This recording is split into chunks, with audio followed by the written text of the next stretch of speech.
이 핵심적인 것이 무엇일까 하고 생각을 해보다가 그 제목을 오늘 본질적인 신앙을 찾아서, 그러니까 본질적인 신앙을 찾아서 그렇게 제목을 정했어요. 그런데 왜 이 제목을 정했는가 하면은 이 세상의 인생을 살아가다 보면 신앙생활이나 개인생활이나 이제 본질적인 것을 보면 굉장히 간단해요. 본질적인 건 간단해요. 그런데 지엽적인 거, 형식적인 거, 부분적인 거, 여러 가지 이런 것들을 보면 되게 복잡해요. 뭐를 해야 될지 도저히 몰라요. 근데 그거는 인생을 살다 보면 젊어서는 모든 게 굉장히 복잡해요. 뭐 이것도 해야 되고 저것도 해야 되고. 근데 제가 보니까 지금 나이가 80대가 들어섰잖아요. 그러다 보니까 신앙생활도 60년 이상을 하고 인생을 80년 넘게 살다 보니까 인생이라는 게 보니까 별게 아니더라고요. 간단해요. 본질적인 것만 제대로 살면 된다고요. 이것저것 하면서 다 살았지만, 그래서 젊었을 때는 모든 것이 굉장히 복잡하고 이제 상당히 지엽적인 것들이 많이 있지만, 나이가 들고 인생을 살다 보면 축소가 돼요. 그래서 나이가 들면 진리도 간단해져요. 그래서 오늘은 그 신앙생활의 가장 본질적인 것이 무엇인가 하는 것들에 대해서 잠깐 생각을 해보겠습니다. 그래서 제가 이 신앙생활을 처음 시작할 때, 대학교 1학년 때, 고등학교 때부터 교회는 나갔지만 대학교 1학년이 되자 이거는 설교 말씀만 듣고 신앙생활하기는 뭐하고, 그 설교 말씀이 보니까 다 이 성경에서 나오는 거더라고요. 그래서 이 성경을 내가 꼭 한번 독파를 해야겠다. 그때는 내가 성경도 뭐 신약 성경 요만한 거 하나밖에 안 가지고 있었어요. 그래서 일부러 돈을 들여가지고 이 두꺼운 구약 성경을 그때 처음으로 샀어요.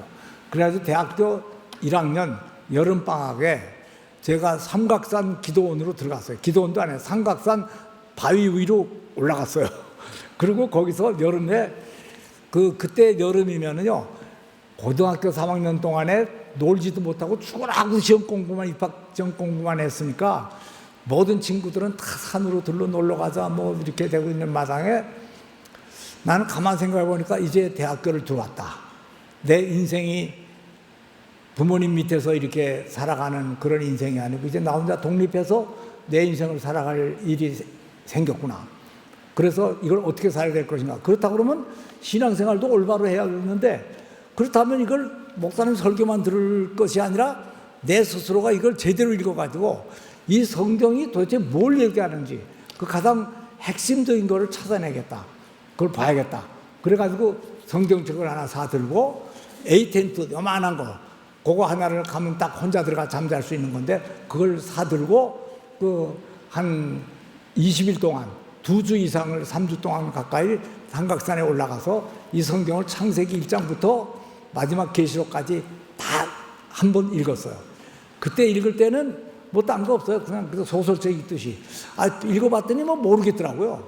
어차피 모를 거 뭐 그냥 대충 한국말이니까 그냥 자세히 읽어보자.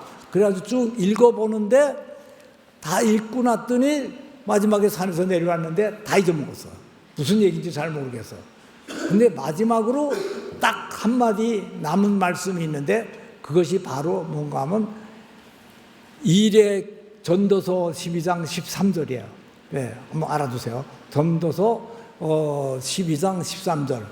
일의 결국을 다 들었으니 하나님을 경외하고 그 명령을 지킬지어다. 이것이 인간의 본분이니라. 이렇게 됐더라고요.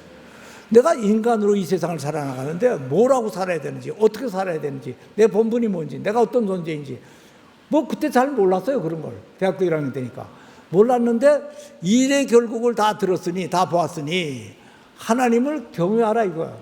그 다음에 그 말씀에 순종하라. 이것이 인간들이 인생을 살아가는 인간의 본분이다 하는 얘기죠. 그래서 뭐 간단하구나. 그래서 그렇다면 하나님의 명령을 지키고 그 말씀을 순종하며 살아가는 건 뭐 별로 어렵지 않네 하고 생각을 했어요. 그래서 왜 그랬느냐, 그때만 해도 내가 상당히 모범생이었거든요. 공부도 열심히 했지, 어머니 아버지 말도 잘 들었지, 착했지, 친구들하고 별로 싸움도 안 했지. 뭐 내가 생각하기에 나는 상당히 착한 사람이라는 생각이 들더라고요. 내가 뭐 특별히 뭐 딴 죄질 일도 별로 없을 것 같고 착하게 그대로 살아가면 되겠구나, 그런 생각을 해서 굉장히 간단해요. 그래서 좋다. 그럼 그걸 지키기 위해서 하나하나 지키려고 노력을 하고 신앙생활을 시작했죠. 그러면서 또 성경을 조금 더 읽었더니 그렇게 그 말씀을 지킬지어다가 이렇게 간단한 게 아니더라고요. 이것도 지켜야 되고 저것도 지켜야 되고 이것도 해야 되고 저것도 해야 되고, 야, 그렇게 복잡하고 힘들고 어렵고 까다로운 줄을 내가 몰랐어요. 읽었더니 그게 힘들더라고요. 그래서 결국은 이 성경을 다 읽으면서 신앙생활에서 가장 중심이 되는 건 뭡니까? 결국은 구원받는 거 아니겠어요? 그때 내가 열심히 교회를 다닐 때는 지옥불을 면하고 열심히 교회를 다니고 하나님 말씀을 잘 지켜가지고 구원을 받아서 죽은 다음에 천당을 가자. 그게 온 신앙생활의 가장 중심되는 목표였다고요. 그런데 그 다음에 성경을 보니까 구원이라는 것이 성경에 좀 갈등을 느끼게 쓰여 있더라고요. 그것이 바로 뭔가 하면 바로 그 에베소서 2장 18절과 빌립보서 2장 8절이더라고요. 자, 한번 보여주세요. 네, 저희 한번 읽어봅시다. 다 같이 시작. 너희는 은혜에 의하여 믿음으로 말미암아 은혜를 받았으니 하나님의 선물이라. 그전까지는 내가 열심히 성경을 지키고 뭔가 행을 해가지고 내가 구원이라는 입학시험을 보고 거기에 합격하면 구원을 얻고 천당 가는 줄 알았더니 구원은 그게 아니더라고요. 하나님이 주신 선물이래요. 그럼 이 말씀을 가만 생각해 보세요. 이 구원에 내가 할 일이 있어요, 없어요? 내가 할 일이 별로 없어요. 하나님이 선물을 주면 선물이라는 걸 받으면 돼요. 근데 단 받고 나서 감사하면 되는 거지. 받고 나서 왜 이따 그걸 줬어? 그러면 안 되고 좋은 걸 줬으면 내가 감사하면 돼요. 그러니까 하나님이 구원의 뭐가 돼요? 주체가 되는 겁니다. 그러니까 신본주의적으로 하나님이 하시는 거예요. 야, 되게 간단하네. 그러나 이걸 그렇게 복잡하게 지킬 필요 없이 그냥 대로 선물만 받으면 되네. 난 또 착하니까 하나님이 그야말로 당연히 주겠지. 그래가지고 그냥 그렇게 생각을 했다고. 그런데 이걸로 끝나는 게 아니라 그 다음에 또 한 가지 말씀이 있더라고요. 빌립보서 같이 읽어봅시다. 시작. 그러므로 나의 사랑하는 자들아, 너희가 나 있을 때뿐 아니라 더욱 지금 나 없을 때에도 항상 복종하여 두렵고 떨림으로 너희 구원을 이루라. 예, 구원을 이루라고 그런 거 보니까 뭐예요? 구원에서는 하나님이 할 일이 없어. 내가 두렵고 떨리면서 열심히 구원을 내가 이루어요. 근데 구원을 이루라는 말이 여러분들 어떻게 들려요? 율법을 잘 지키고 교회를 열심히 나오고 헌신을 제대로 하고 봉사도 하고 목사님 설교도 잘 듣고 여러 가지 그런 거를 다 잘해야 된다는 생각이 들더라는 거예요. 그러니까 그게 그렇게 복잡하더라고요. 신앙생활이. 신앙생활이 처음에 딱 보고 굉장히 간단했던 것 같고 구원도 별로 어려운 것 같지 않았는데 가만 보니까 이 구원이 보통 어려운 게 아니에요. 그런데 이 두 번째 여기 말은 뭐냐면 하나님, 내가 중심이 돼요. 그러니까 인본주의적이 돼요. 그러니까 인본주의적으로 생각해서 내가 율법을 지켜가지고 구원을 얻으려고 그러면 보통 힘든 게 아니에요. 이건 가만 보니까 안 되더라고요. 하려고 아무리 해도. 그래서 그 다음에 또 가만히 그 생각을 하다 보니까 그 다음에 하나님이 선물로 우리에게 주시는 거라고 생각을 하니까 그 선물은 그냥 하나님이 마음대로 주면 되는 거니까 받으면 되는데 너무 간단해서 간단한 거 하고 복잡한 거 하고 왔다리 자꾸 하게 되더라고요. 그래서 이거를 저는 어떻게 생각했냐면 왜 처음에는 이 하나님이 주시는 선물이라고 생각하니까 뭐가 잘못됐었느냐? 그때 내가 그 말씀을 인본주의적으로 받았기 때문에 잘못됐어요. 왜냐하면 나는 인간이거든요. 율법을 지키기 싫거든요. 이거 하고 싶다 해야 되는 것도 너무 많거든요. 그거 안 하고 그냥 공짜로 구원 받았으면 제일 좋겠어. 그건 누구 생각이에요? 내 생각이에요, 내 생각. 인본주의적인 나의 생각이 그렇다는 얘기죠. 그러니까 그거를 인본주의적으로 자꾸 생각하면 어디로 가냐? 구원파로 가는 거예요. 구원파는 구원을 이미 너희가 구원을 받았고 하니까 과거형이고, 하나님이 은혜로 선물로 주는 거니까 나는 받으면 되는 거고, 너무 공짜예요. 너무 쉬워. 그러니까 내가 마음대로 나가고 싶은 대로 다 하고 살자. 그건 내 중심적으로 내 마음대로 생각하는 거예요. 그런데 이거를 신본주의적으로 생각하면, 하나님 입장에서 생각을 하면 하나님이 우리 인간의 연약함을 너무나 잘 알기 때문에 이거를 다 지켜서 구원을 받게 한 것이 아니라 우리에게 선물로 그냥 주었는데, 그러니까 우리가 얼마나 감사하냐. 그러니까 신본주의를 생각하면 에베소서를 읽고도 야, 이거 너무나 감사한 마음이다, 그렇게 생각하죠. 하나님 입장에서 생각하니까. 근데 인본주의적으로 생각하면 어떻게 돼요? 야, 안 해도 되는구나, 그냥 공짜로 주는구나, 그냥 받으면 되겠구나, 너무 쉬워지는 거예요. 그러니까 똑같은 성경 말씀도 나 중심적으로 인본주의로 생각을 할 수 있고 하나님 중심으로 신본주의적으로 생각을 할 수가 있다 하는 얘기예요. 그래서 우리가 성경 구절은 어떻게 생각하면서 받아들이냐가 중요해요.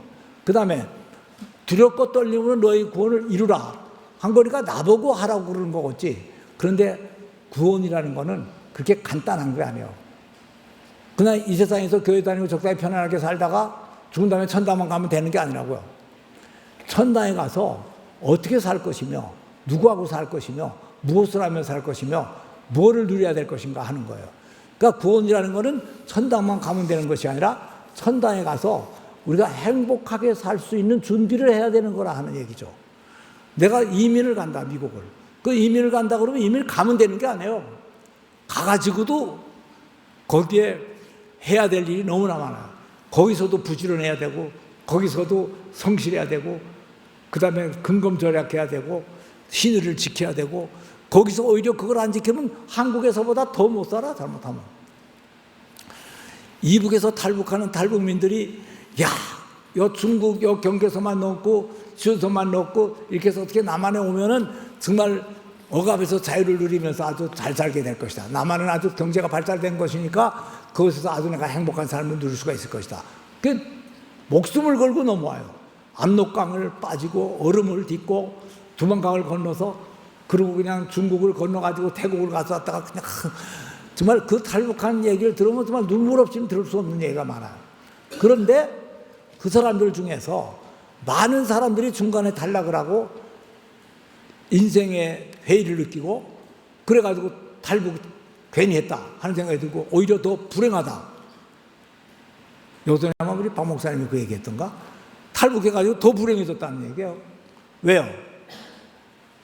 이북에서는 너도 나도 알 것 없이 다 못 살고 다 못 먹고 그랬는데 여기 와보니까 잘 사는 사람은 너무 잘 살더라 이거야. 그 못 사는 사람은 또 나가서 너무 고생스럽고 너무 열심히 일해야 되더라고요. 자유세계에 들어와서 성도에 가서도 어떻게 살아야 될 것인가, 무엇을 하고 살 것인가, 이걸 우리가 생각을 안 하고 사니까 우리는 인본주의적으로 내 입장만 생각을 해가지고 야, 두렵고 떨림으로 그걸 이루라고 그러니 이게 얼마나 힘드냐, 나는 율법을 지키기가 힘들고 내 본성이 있는데. 그런데 이것도 신본주의적으로 하나님 입장에서 이 성경 구절을 이해합시다. 하나님은 구원이 뭐라는 걸 너무 잘 알아요. 이 세상에서만 편하게 살면 되는 게 아니라 천당에 와서도 행복하게 삶을 살아야 돼요. 그러면 어떻게 될 것이냐, 얘네들이 연단을 받고 훈련을 받고 새로운 인생을 살 수 있는 성품과 연단과 모든 것을 겪어야만 돼요. 그래가 성숙해져야 돼요. 그렇게 성숙해져야 되기 때문에 두렵고 떨림으로 이 세상에서 열심히 율법도 지키려고 노력하고 이것도 하고 그러는 가운데 하나님의 성품을 닮아가고 하나님과 가까이 가고 천국에 가서도 예수님과 더불어 영원히 행복하게 살 수 있는 그러한 삶을 누릴 수가 있다 하는 얘기죠. 그러니까 이 세상에서 너희가 은혜로 너에게 구원을 주었지만 그런 구원을 받았다고 그래가지고 네 입장대로만 생각을 해가지고 멋대로 살지 말고 하나님 입장에서 너희를 왜 구원하는가, 그거를 생각을 해가지고 하나님은 너희를 창조하는 목적이 뭐냐, 하나님의 영광을 위해서, 또 생육하고 번성하라고 그러는 목적은 뭐냐, 가정을 잘 이루고 거기서 행복하게 살기 위해서, 예수 그리스도를 구주로 받아들이라는 걸 왜 그렇게 얘기했느냐? 그거는 하나님이 유일신이시고 이 우주 만물을 창조하시고 예수는 그분의 아들이시고, 그러니까 그거를 믿고 천국에 가면 여기서 하나님을 두려워하고 하나님을 경배하고 하나님을 기쁘게 생각하고 하나님께 감사하고 하나님의 사랑에 감사하고 한 것보다도 더 크게 그럴 수가 있어야 된다 하는 얘기죠. 그러니까 하나님 입장에서는 너희가 두렵고 떨림으로 천국에 들어와서도 행복한 삶을 살 수 있는 그런 완전한 구원을 완성하라, 이렇게 설명할 수밖에 없다 하는 얘기죠. 예. 그래서 그 다음에 봅시다. 구원에 대한 성경이 에베소서 2장 8절을 보면 아주 쉽게 보이지만 그건 인본주의로 생각하기 때문에 그런 거고, 그 다음에 구원에 대해서 빌립보 2장 12절을 보면 굉장히 두렵고 떨림으로 이루는 것이 돼야 되니까 굉장히 힘들어 보이지만 그건 또 신본주의, 하나님 입장에서 생각할 때는 왜 이거를 해야만 되는지 하는 것을 이미 설명을 해 주셨다. 이 두 말씀이 겉으로는 서로 상반되는 것 같이 보인다. 그러나 구원의 실상은 서로가 잘 보완해서 안전하게 설명하고 있다.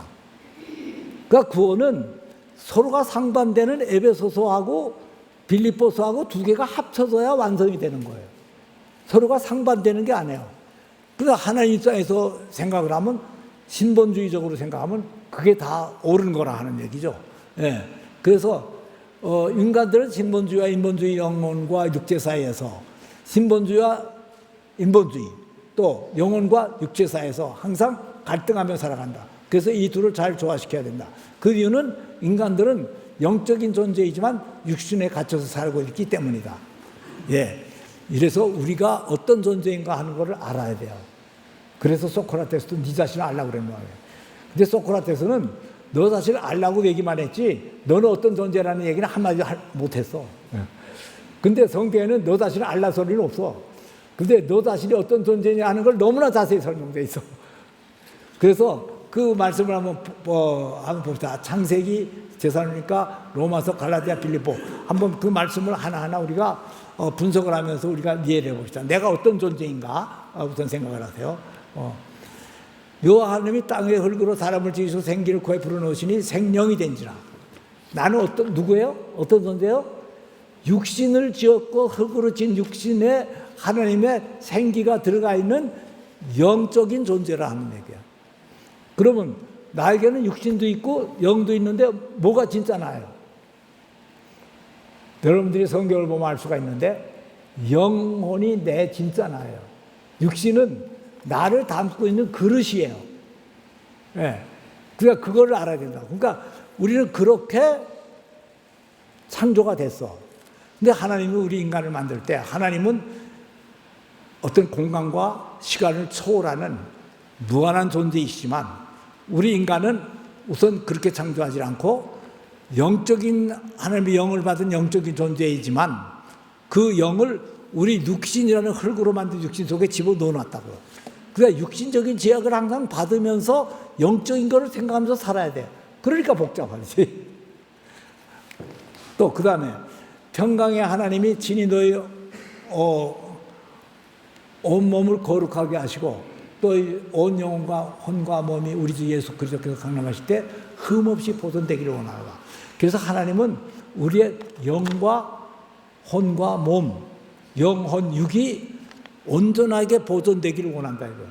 그 중에 영이 깨지든지 또 혼이 깨지든지 육신이 고통을 하고 육신이 죽든지 이걸 원하는 게 아니에요. 이 세 가지가 완전하게 보존되기를, 언제 거죠? 예수님이 이 세상에 다시 오실 때까지, 또는 내가 천국에 들어갈 때까지 그게 완전히 보존되기를 원하노라. 그러니까 우리는 그런 존재예요. 그게 보존이 돼야 돼요. 예, 또 그 다음에 로마서 7장을 보니까 내 속 곧 내 육신에 선한 것이 거하지 아니하는 줄 아노니 원하면 내게 있으나 선을 행하는 것은 없노라. 내가 원하는 바 선을 행하지 아니하고 원하지 아니한 바 악을 행하는도다. 내가 만일 원하지 아니하는 그것을 하는 이는 행하는 자는 내가 아니요 내 속에 거하는 죄인이라. 여기서 보니까 바울은 나를 두 가지로 나눴어요. 내 속에 거하는 육신적인 죄악성과 내 마음속에 있는 하나님의 영이 나를 이끌어가는 그 영성과 두 가지로 나를 구분을 했어요. 그래서 선악이 내 속에 함께 있는 존재다. 그런 얘기죠. 그래서 그다음부터는 다 같이 읽읍시다. 시작. 그러므로 내가 한 법을 깨달았노니 선을 행하기를 원하는 내게 악이 함께 있는 것이로다. 내 속사람으로는 하나님의 법을 즐거워하되 내 지체 속에서 한 다른 법이 내 마음의 법과 싸워서 내 지체 속에 있는 죄의 법으로 나를 사로잡아오는 것을 보는도다.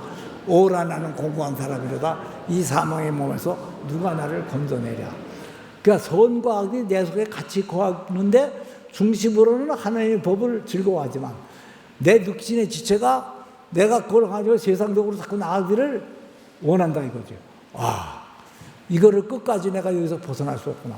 근데 이 벗어나는 거는 어떻게 하면 돼요? 고단 봅시다. 어떻게 벗어나는가? 갈라디아 2장 20절. 이걸 봐야 벗어나는 게 알 수 있어. 같이 크게 읽읍시다. 시작. 내가 그리스도와 함께 십자가에 못 박혔나니 그런즉 이제는 내가 사는 것이 아니요 오직 내 안에 그리스도께서 사는 것이라. 이제 내가 육체 가운데 사는 것은 나를 사랑하사 나를 위하여 자기 자신을 버리신 하나님의 아들을 믿는 믿음 안에서 사는 것이라.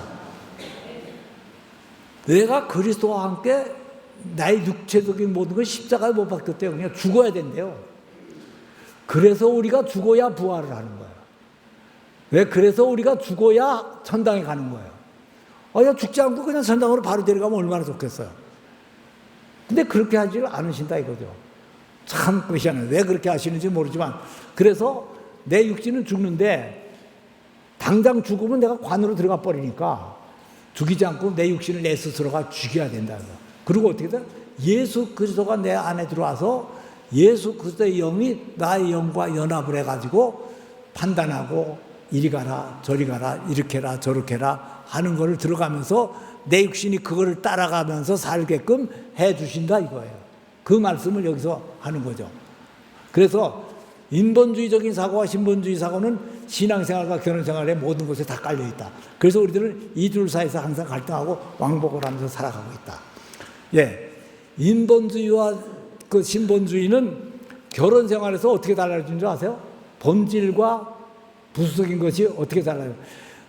나는 처음에 연애할 때 한 2년 동안 연애하면서 야 결혼하면 그냥 얼마나 좋냐 결혼하자 결혼식 우리 하자 결혼했어요.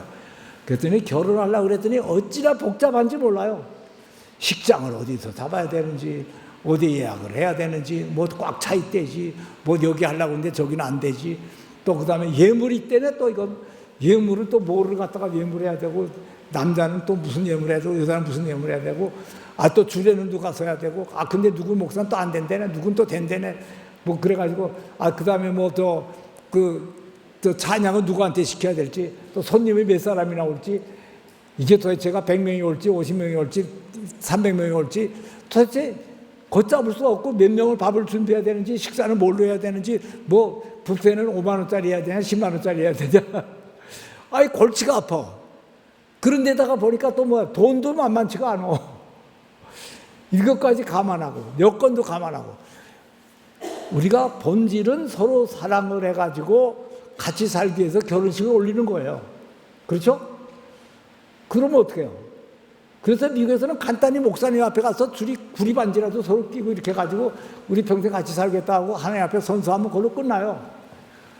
근데 우리는 뭐 결혼식장을 어디서 해야 되고 손님을 누굴 초청해야 되고 초청장에는 어떻게 박아야 되고 뭘 어떻게 해야 되고 결혼식 순서는 어떻게 해야 되고 누구는 어떻게 하고 누구를 특송을 시켜야 될지 뭐 반주는 누가 해야 될지 너무나 복잡해. 예, 우리의 결혼 생활 하나를 보더라도 본질은 간단한데 지엽적인 부수적인 모든 것들은 너무 복잡하다 이거예요. 그래서 내가 뭐예요? 본질로 돌아가서 모든 신앙생활도 본질로 돌아가고 신앙생활의 본질은 뭐예요? 구원이에요. 구원의 본질은 어떻게 나와요? 인본주의적인 나는 죽고 하나님 중심의 신본주의적인 하나님 중심으로 내가 생각하면서 살아야 된다는 거예요. 그렇게 살 수 있으면은 내 성품도 좋아지고 그 나라와 그 일을 먼저 구하면 이 모든 것이 돈도 벌리고 결혼식도 잘 되고 영광도 오게 됐고 그게 다 해결되게 돼 있다 하는 그런 얘기죠. 그래서 우리들은 이 둘 사이에서 항상 갈등하고 왕복을 하면서 살아가고 있다. 근데 어떻게 왕복하고 살아가는지 한번 봅시다. 예, 인본주의는 끝없이 자기 성화의 길에서 좌절한다. 만일에 여러분들이 인본주의로 살아가면은 끝없이 신앙생활에서도 좌절하고 이 세상에서도 좌절해요. 우리가 하나님 중심적인 신본주의로 살아가야 돼요. 신앙생활이라는 것은 내가 죽고 그리스도와 함께 죽고 예수님이 내 안에 살아야 되는 거야. 영적으로 살아야 되는 거야. 자, 처음에 신앙생활 전에는 괴로운 인생길이에요. 그 뭐냐면 가난과 질병과 인간관계에서 단절이 되고 못 살겠다. 자살할까. 야, 인생이 왜 이렇게 고단하냐. 힘들다. 그래 괴로운 인생길을 가는 몸이 편안히 쉬울 곳 아주 없네 하고 찬양을 불러요. 그래서 그 예수를 안 믿을 때 우리에게 모든 괴로움과 질병과 가난과 이것들이 다 들어와요. 그런데 예수를 믿고 성경을 읽고 깨닫기 시작하니까 초기 신앙에서는 하나님을 만나고 고난을 극복해요. 순복음교회가 그래요. 순복음교회가 옛날에 한 50년 전, 40년 전에 처음에 생길 때 보면 적주자병원이 있는 저 서대문에 조그마한 교회였어요. 그때 나도 가봤다고. 그때 거기 가보면 순복음교회 온 사람들은 전부 다 힘들고 뭐 병들고 뭐 가난하고 사업이 망하고 뭐 이런 사람들이 다 갔다고요. 그래가지고 이제 설교를 듣고 막 새로워져가지고 오살리 기도원에 가서 기도하고 나무 뿌리를 뽑고 이러면서 하나님 날 살려주세요 하고 하나님께 모든 걸 매달리니까 하나님이 축복을 해줬어요. 그래가지고 굉장히 좋아서. 자, 믿음과 율법과 믿음을 수용해요. 그래서 율법도 어느 정도 지키고 잘 살아가요. 그런데 그렇게 되면 현실적인 문제를 해결하는 단계, 세 번째 단계가 들어가요. 그러면 행복과 풍요로운 인생을 회복한다 이거. 그러면 끝납니까? 근데 대부분의 사람들이 여기서 끝나버려. 야, 행복했었네. 해결됐네. 내가 신앙생활을 잘했네. 인생의 문제가 해결됐네. 끝나요? 아니요. 그렇게 되면 위의 단계에서 문제를 해결하면 하나님을 잊어버리고 다시 인본주의적인 신앙으로 돌아간다. 왜냐하면 내 육신이 그대로 살아있기 때문에 다시 나 중심적으로 인본주의로 다시 돌아간다 이거. 그러면 다시 율법적인 신앙이 되고 괴로운 인생길로 돌아가요. 셋째 단계에서 1단계로 다시 빠꾸 한다고요. 그 1단계에서 또 주여 주여 하고 부르짖으면 또 2단계와 3단계로 또 가. 또 주여 주여 그러다 보면 또 자만해져 가지고 그 다음에 3단계에서는 어떻게 되는 줄 아세요? 아, 교회를 갔더니 사업도 잘 되네. 목사님 말 좀 듣고 그렇게 했더니 우리 저 애인도 잘 만나서 결혼도 하게 됐네. 우리 자식도 좋은 데를 시집가고 장가가네. 그래서 교회에서 우리 애들도 좋은 학교 들어가야 되겠네. 가서 새벽 기도하고 연합 기도회를 합시다 해가지고 교회에서 그냥 축복받는 뭐예요? 5박자 축복이에요? 3박자 축복이에요? 예? 몇 박자 축복이에요? 삼중 축복? 삼중 축복, 뭐 하여튼, 뭐 그런 축복을 받으라고 여기 순복음교회에서 많이 왔죠. 그래가지고 다 괜찮게 됐어요. 그래가지고 살만하니까 또 신앙생활 제대로 하려고 여기 왔는데, 그런데 그렇게 되고 났는데, 그 다음에 또 뭐예요? 그래도 내가 성도가 되고, 뭐 안수집사도 되고, 교회에서 좀 칭찬도 받고, 또 그런 욕심이 생겨. 그래서 올바른 신앙이 되고 그래서 칭찬도 받고, 모범 신앙이 돼야 될 거 아니야, 이거. 그렇게 하다 보면 또 갈등이 생겨. 이것도 해야 되고 저것도 해야 돼. 여러분들 아웃리치 이번에 가야 되냐? 안 가야 되냐? 또 이번에 헌금을 요거 얼마를 더 내야 되냐? 더 안 내야 되냐? 돈은 요거밖에 없는데 이걸 어떻게 해야 되지? 여러 가지 다시 육신적인 문제가 다시 돌아온다는 거죠.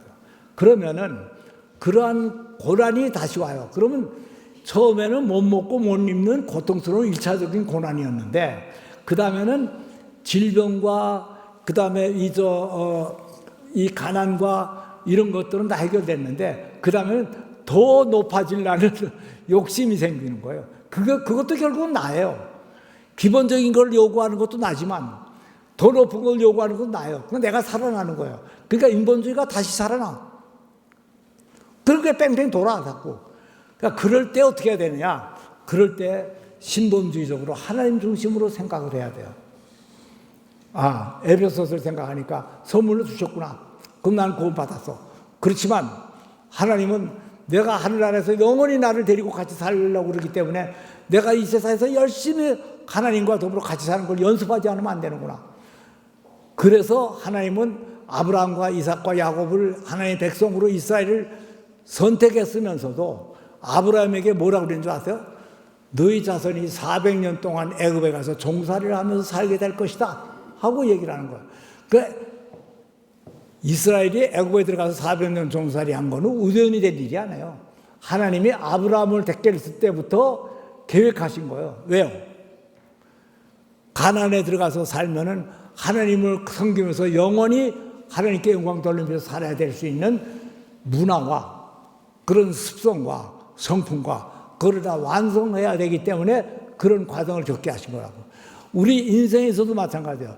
왜 어려움을 당하고 인생의 문제를 느끼게 했느냐? 인간의 능력에 한계가 있기 때문에 하나님을 찾게 만들었다 이거예요. 그래서 하나님을 찾아서 갔더니 야 이걸 지켜라 해가지고 교회 생활 조금 했더니 처음에는 축복을 많이 줘요. 두 번째 시험이 온다 이거죠. 그래서 우리가 어떻게 해야 되느냐? 우리나라의 복음화의 과정에서 초기와 후기 사이가 있다. 우리가 예수 믿을 때 맨 처음에는 내가 40, 50년 전에 버스 타고 이렇게 지나가면 길 옆에서 전도사들이 이걸 이렇게 뻘건 것도 아니지. 그때는 시꺼먼 거지. 시꺼먼 거 이렇게 하고는 예수 전당 하면서 창문을 내다보면 나 그러고 다녔어요. 그때 그거밖에 없어요. 그 예수 믿고 전당 가라 이거. 그게 초기 복음이에요. 초기 복음인데 그 다음에 예수 전당이었다. 그거는 요한복음 3장 16절 하나님이 세상을 이처럼 사랑하사 독생자를 주셨으니 누구든지 저를 믿는 자는 멸망치 않고 영생을 얻게 하려 함이라. 요거를 얘기한 거예요. 그 다음에 그러나 70년도에 와서는 70년도는 엑스플로도 있었고 그래도 내가 대학을 졸업하고 어느 정도 이렇게 됐을 때인데 그때는 하나님은 우리를 향한 놀라운 계획을 가지고 계신다는 것으로 바뀌었다. 그때 드디어 각 교회에서는 성경 공부가 시작되고 이 예수 믿고 천당 가라는 얘기하고 또 여러분 하나님은 안 믿는 사람에게 얘기해 보세요. 대학생들에게 지성인들에게 예수 믿고 죽은 다음에 천당 가라 그러면 아니 나 죽은 다음에까지 신경 안 써. 그거 안 들어 그거를. 그랬는데 그때 당시에 우리 대학교 학생 때 어떻게 했냐면 대학생들 친구들에게 야 하나님은 우리 인간들을 향한 놀라운 계획을 가지고 계셔. 가지고 계신데 그랬더니 그게 무슨 건데 그 다음부터 하나님은 우리를 창조하셨고 우리를 행복하게 만들고 싶고 다 그런데 우리가 죄를 져서 예수님이 십자가를 지셨고 그걸 믿어야 우리의 놀라운 생애가 시작되는 거래. 그렇게 똑같은 복음인데도 두 번째 단계의 복음을 한 거라고. 그건 바로 뭔가 하면 도둑이 오는 것은 도둑질하고 죽이고 멸망시킨 것뿐이나 내가 온 것은 예수님이 이 세상에 온 것은 양으로 성도들에게 생명을 얻게 하고 더 풍성히 얻게 하려 합니다. 그래서 하나님이 우리를 향하신 놀라운 뜻은 신본주의로 생각하면 뭐예요? 내가 그냥 적당히 예수 믿고 교회 나와서 죽은 다음에 천당 가는 것만 원하는 게 아니고 내 성품이 바뀌고 내 모든 게 바뀌어가지고 풍성하고도 풍요로운 삶을 내가 살아갈 수 있게 되기를 하나님께서는 바라고 계신다. 그건 뭐죠?